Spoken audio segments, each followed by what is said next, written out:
Hello इमर्जियंस। तो कैसे हैं आप सब? आई नो काफी ज्यादा परेशान है, काफी ज्यादा पीड़ा में है, दुख में है, काफी ज्यादा दिक्कत परेशानी का सामना करना पड़ रहा है। आई नो काफी ज्यादा प्रेशर बना हुआ है सर पर, और स्पेशली क्लास 10th वालों काफी ज्यादा आप लोग परेशान दिखाई दे रहे हो, क्योंकि काफी सारे ऐसे बच्चे हैं जिनसे मैं पर्सनली मिल रहा हूं।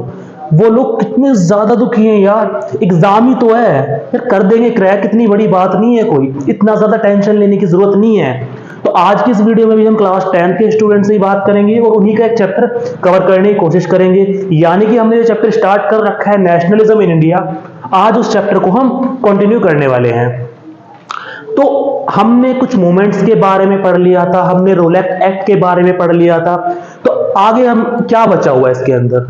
तो अब जैसे कि हमने लास्ट वीडियो में पढ़ा था कि मोहम्मद अली और शौकत अली ने डिमांड रखी थी या फिर डिस्कस किया था महात्मा गांधी से कि खिलाफत नॉन कोऑपरेशन मूवमेंट लाया जाए। तो इसी के देखते हुए जो लीडर्स थे और महात्मा गांधी थे वो नॉन कोऑपरेशन मूवमेंट के लिए डिस्कस कर रहे थे काफी ज्यादा। और महात्मा गांधी ने अपनी एक बुक हिंद स्वराज में 1909 में कहा था कि इंडिया के अंदर ब्रिटिश रूल कैसे स्टैब्लिश्ड हुआ, क्योंकि इंडिया के लोगों ने यानी हम लोगों ने उनके साथ कोऑपरेट किया, उनको वो करने दिया जो वो करना चाहते थे। अगर हम लोग उनके साथ कोऑपरेट ना करते, उनका सहयोग ना करते, तो इंडिया के अंदर ब्रिटिश रूल कभी स्टैब्लिश्ड ही ना हो पाता। और अभी भी वो लोग इंडिया में कब्जा करके बैठे हुए हैं जस्ट बिकॉज इंडिया के लोग अभी भी उनके साथ कोऑपरेट कर रहे हैं। तो अगर हम उनके साथ कोऑपरेट ही नहीं करेंगे, उनका सहयोग ही नहीं करेंगे, तो ब्रिटिश रूल तो इंडिया से बहुत जल्दी खत्म हो जाएगा। यानी एक साल भी नहीं लगेगा इंडिया के अंदर से ब्रिटिश रूल खत्म होने में। यानी महज एक साल में ब्रिटिश का जो रूल है वो कंप्लीटली खत्म हो जाएगा इंडिया से, और इंडिया को स्वराज मिल जाएगा, इंडिया आजाद हो जाएगा। बट वो है ना, जैसा सोचते हैं ऐसा तो होता है नहीं। हम किस्मत लिखवा के आए हैं ना कि हम लोगों को बड़ा बड़ा सिलेबस पढ़ना है। हिस्ट्री के चैप्टर है भाई, छोटे मोटे में थोड़ी कंप्लीट होने वाले हैं, बड़े बड़े चैप्टर पढ़ने हैं। अगर नॉन कोऑपरेशन मूवमेंट से इंडिया आजाद हो जाता, इंडिया फ्री हो जाता, या फिर हम बोल सकते हैं कि ब्रिटिश रूल एंड हो जाता, तो हम लोगों को इतना चैप्टर पढ़ना ही ना पड़ता। इतने बड़े बड़े चैप्टर हम लोगों के सिलेबस में ही ना होते, हमारा सिलेबस बढ़ता ही ना। और मेरे को भी और मुझ बेचारे को भी यहाँ पे खड़े होकर 3-3 पार्ट की, 4-4 पार्ट की वीडियो ना बनानी पड़ती। अभी तक 2 पार्ट में, ये 1 पार्ट में ही पूरा चैप्टर कंप्लीट हो जाता, और आप लोग भी अपने एंजॉय कर रहे होते कि हमारा एक चैप्टर कंप्लीट हो गया और मैं भी नेक्स्ट चैप्टर की प्रिपरेशन कर रहा होता। लेकिन नहीं, सिलेबस बढ़ाना है। तो अब डिटेल में पढ़ने की कोशिश हम करेंगे कि नॉन कोऑपरेशन मूवमेंट असल में था क्या। स्टार्टिंग में कांग्रेस बिल्कुल भी सपोर्ट में नहीं थी नॉन कोऑपरेशन मूवमेंट के, क्योंकि वो लोग काउंसिल इलेक्शंस को बाइकआउट नहीं करना चाहते थे, जो कि नवंबर 1920 में होने वाले थे। तो वो बिल्कुल भी नहीं चाहते थे कि उन इलेक्शंस को बाइकआउट करें। कांग्रेस को ऐसा भी लग रहा था कि इस मूवमेंट से काफी ज्यादा वायलेंस क्रिएट होगा और काफी ज्यादा दंगे फसाद हो सकते हैं। और एक ये भी रीजन था कि कांग्रेस नहीं सपोर्ट करना चाह रही थी नॉन कोऑपरेशन मूवमेंट को। बट दिसंबर 1920 में नागपुर सेशन में क्या होता है, कांग्रेस सपोर्ट करने के लिए तैयार हो जाती है, और वो कहते हैं कि हाँ, अब हम लोग सपोर्ट करने के लिए तैयार हैं नॉन कोऑपरेशन मूवमेंट को। उनका भी नॉन कोऑपरेशन मूवमेंट को काफी ज्यादा अच्छा सपोर्ट मिल जाता है। अब हम ये देखने की कोशिश करेंगे कि नॉन कोऑपरेशन मूवमेंट को अलग अलग कम्युनिटीज ने कैसे सपोर्ट किया, या फिर अलग अलग लोगों ने किस तरह से नॉन कोऑपरेशन को लिया और उन्होंने सपोर्ट किया उसको। सबसे पहली बात, जो नॉन कोऑपरेशन मूवमेंट है वो जनवरी 1921 में स्टार्ट हो गया था। अब हम ये देखते हैं कि मिडिल क्लास ने कैसे सपोर्ट किया नॉन कोऑपरेशन मूवमेंट को। सबसे पहले तो जो स्टूडेंट्स थे और जो टीचर्स थे, उन्होंने गवर्नमेंट कंट्रोल स्कूल में जाना बंद कर दिया। यानी कि जिन स्कूल्स को गवर्नमेंट कंट्रोल करती थी या फिर ब्रिटिशर्स कंट्रोल करते थे, उन्होंने उस स्कूल को अटेंड करना बंद कर दिया। लेकिन एक मिनट, स्टूडेंट्स का तो समझ में आता है कि आप लोगों को छोटी छोटी बातों पर छुट्टी चाहिए, आप लोगों को 1 घंटे की क्लास आधे घंटे में खत्म करनी होती है। आप लोगों को सिर्फ बहाना चाहिए कि किसी भी तरह बस कोई त्योहार आए, कोई फेस्टिवल आए और आप लोगों को छुट्टी मिल जाए, एंजॉय करने को मिलना चाहिए बस। और लेकिन ये टीचर्स क्यों चाहते थे? टीचर्स ने क्यों बंद कर दिया स्कूल जाना? वहां से तो उनकी सैलरी आ रही है, वहां से तो वो अर्न कर रहे हैं। अरे यार, टीचर्स की कोई फीलिंग नहीं होती क्या? उनका भी तो मन करता है बाहर घूमने जाने का, उनका भी तो मन करता है यार कि थोड़ी दिन की छुट्टी मिले, या फिर सिर्फ स्टूडेंट जाएंगे, ऐसा थोड़ी हो। अब बात करते हैं लॉयर्स के बारे में। जो लॉयर्स थे उन्होंने लीगल प्रैक्टिस बंद कर दी, उन्होंने कोर्ट जाना बंद कर दिया, उन्होंने बाइकआउट कर दिया पूरी तरीके से प्रैक्टिसेस को। एंड देन जो काउंसिल इलेक्शंस थे उनको पूरी तरीके से बाइकआउट कर दिया गया। लेकिन एक पार्टी थी जिसका नाम था जस्टिस पार्टी, उस पार्टी ने काउंसिल इलेक्शन में पार्ट लिया।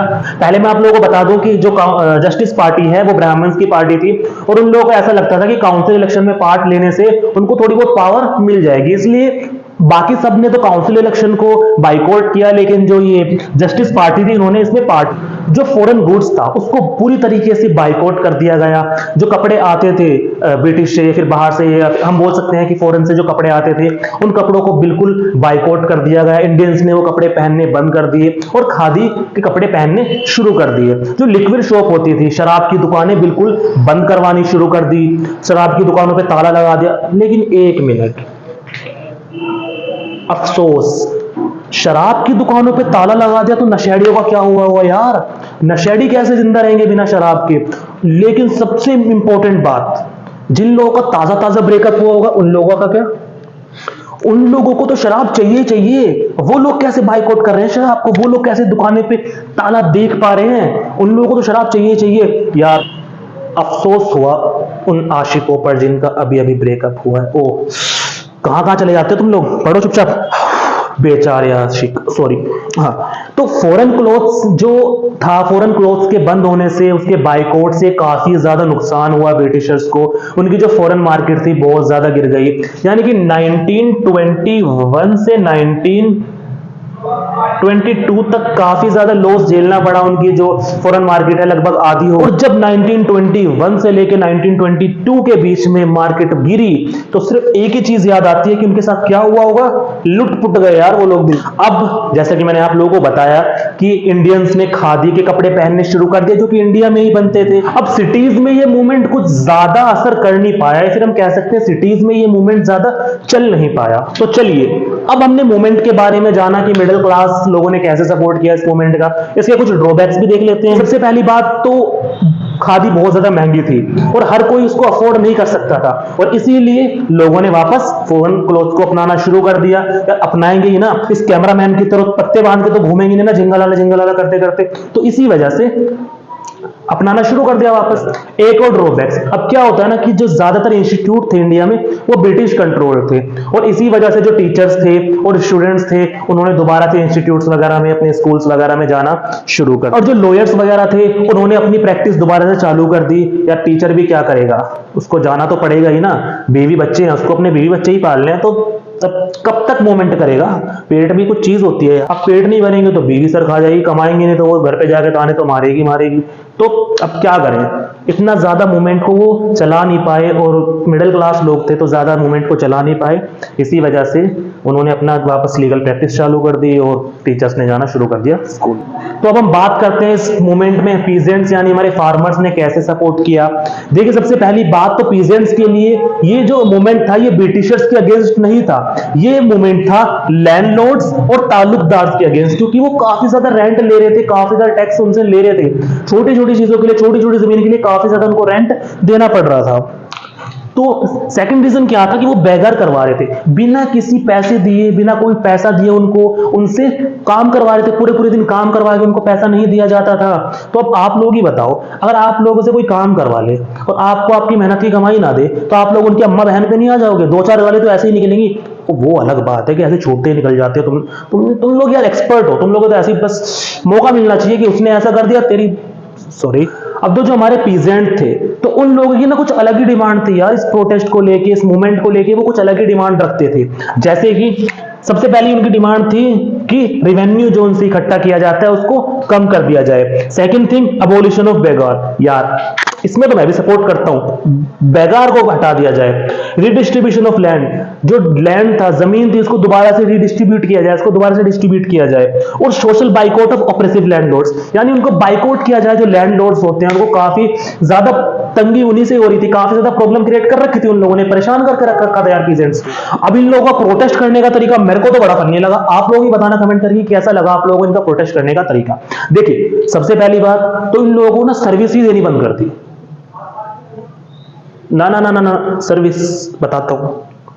सबसे पहली बात, बार्बर्स ने इनको सर्विस देनी बंद कर दी, कोबलर्स ने सर्विस देनी बंद कर दी, वॉशरमैन ने सर्विस देनी बंद कर दी। अब वॉशरमैन सर्विस नहीं देंगे तो कपड़े कहां धुलवाएंगे? बार्बर सर्विस नहीं देंगे तो भाई अब बाल कहां कटवाएंगे? ऐसे बाबा बन के घूमेंगे? वो अलग बात है, उनको आदत है इस चीज की। पर अब जैसे जैसे किसानों की तरफ से ये मूवमेंट्स बढ़ा तो ताल्लुकदार जो होते थे उन पर अटैक किया गया, बाजारों को लूटा गया। तो उस टाइम पे जो किसान सभा के जो नेता थे वो थे बाबा रामचंद्र। तो उन्होंने क्या किया, 1921 में जवाहरलाल नेहरू और कुछ अदर्स लीडर्स के साथ मिलकर उन्होंने अवध किसान सभा बनाई। कब? 1920 में। तो उस टाइम के जो हमारे किसान नेता थे ना, किसान सभा के जो नेता थे बाबा रामचंद, उन्होंने क्या किया, जवाहरलाल नेहरू और कुछ और लीडर्स के साथ मिलकर एक अवध किसान सभा बनाई, जो कि उन्होंने बनाई 1920 में। तो अब किसानों के बाद हम लोग ये देखते हैं कि जो ट्राइबल पीपल थे उन्होंने कैसे सपोर्ट किया नॉन कोऑपरेशन मूवमेंट का। ट्राइबल सुन के कुछ याद आता है, छोड़ो ज्यादा हो जाएगा। चलो, अब जो ट्राइबल पीपल थे, हम लोगों को पता है कि वो अपनी रोजमर्रा की जिंदगी के लिए, अपनी लेवलीहुड के लिए वो किस पे डिपेंड रहते हैं, फॉरेस्ट पे। लेकिन जब से ब्रिटिश की फॉरेस्ट पॉलिसी आई थी, उन लोगों को काफी ज्यादा फेस करना पड़ रहा था, काफी ज्यादा प्रॉब्लम्स उनके सामने आ रही थी, काफी ज्यादा दिक्कतें परेशानी से उनको गुजरना पड़ रहा। तो क्या प्रॉब्लम आई ट्राइबल पीपल के सामने कि उन लोगों को इतना ज्यादा प्रोटेस्ट करना शुरू कर दिया? क्योंकि अलग अलग तरीका था सबका प्रोटेस्ट करने का और अलग अलग रीजंस भी थे। अब देखिए, ब्रिटिश पॉलिसी आने के बाद क्या होता है ना कि सबसे पहले तो जो लार्ज फॉरेस्ट एरिया था उनके लिए बिल्कुल बंद कर दिया गया, उनकी एंट्री बिल्कुल बंद कर दी गई। वहां पर सिर्फ ब्रिटिशर्स जा सकते थे या ब्रिटिश ऑफिशियल्स जा सकते थे, जो ट्राइबल पीपल थे उनका वहां पे जाना बिल्कुल बैन कर दिया गया। और बैगार करवाया गया यार, वहां से जो रोड बनवा रहे थे वो अपने लिए, उस पर बैगार करवा।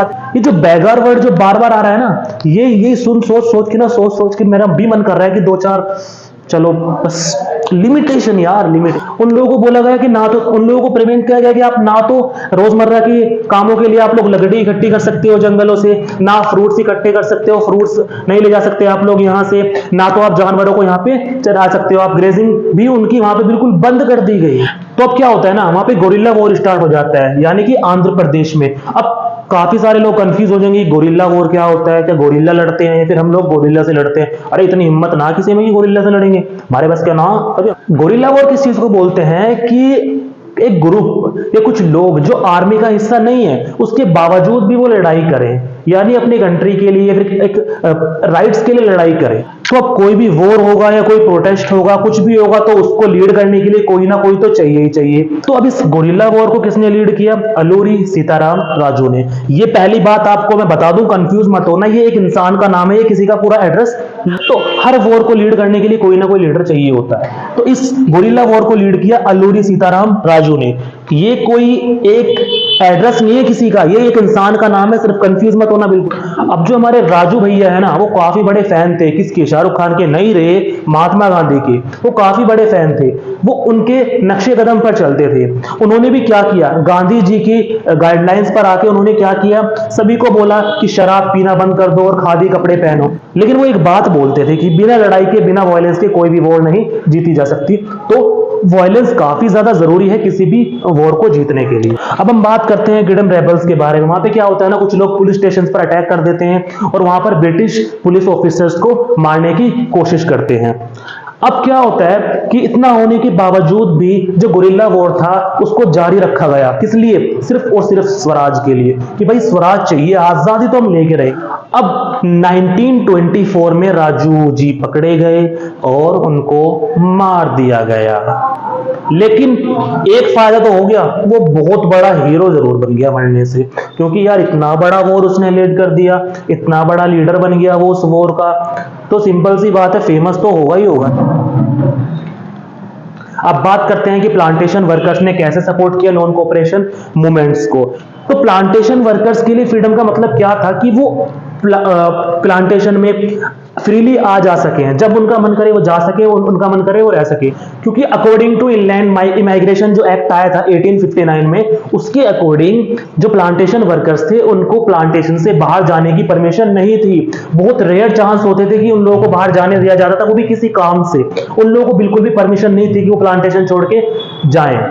अब जब नॉन कोऑपरेशन मूवमेंट चालू हुआ तो काफी सारे प्लांटेशन वर्कर्स ऐसे थे जिन्होंने अपनी प्लांटेशन वगैरह को छोड़कर अपने घर की तरफ जाना शुरू कर दिया। क्यों? क्योंकि उनको लगता था कि अब गांधी राज आने वाला है और गांधी राज आने के बाद सभी को उनका राइट मिलेगा और उनको जमीन मिलेगी, उनको उनके नाम की जमीन मिल जाएगी, उनको उनका हक मिल जाएगा। तो काफी ज्यादा खुश थे इस चीज को लेकर जो प्लांटेशन वर्कर्स। जब नॉन कोऑपरेशन मूवमेंट चालू हुआ तो हजारों प्लांटेशन वर्कर्स ने अपने घर की तरफ जाना शुरू कर दिया, क्योंकि उनको ऐसा लगता था कि अब गांधी राज आने वाला है और गांधी राज में सभी को उनके गांवों में अच्छे से जमीन मिल पाएगी। होता क्या है, फरवरी 1922 में गोरखपुर के चौरी चौरा बाजार में एक पीसफुल प्रोटेस्ट चल रहा था और वो क्या करता है, एक वायलेंस का रूप ले लेता है और काफी ज्यादा दंगे हो जाते हैं, वहां पे काफी ज्यादा लड़ाई हो जाती है और पुलिस ऑफिशियल्स भी मारे जाते हैं। और जब महात्मा गांधी को इस चीज के बारे में पता चलता है कि इतना वायलेंस हो गया, वो सिर्फ बोलते हैं रुक जाओ, और नॉन कोऑपरेशन मूवमेंट को वहीं पर रोक दिया जाता है। तो ये था हमारा non cooperation movement. I hope आप लोगों को नॉन कोऑपरेशन मूवमेंट काफी ज्यादा अच्छे से समझ आया होगा। जो भी लोगों ने किया, जितना भी उन्होंने सपोर्ट किया, आप लोगों को काफी ज्यादा अच्छे से समझ आ गया।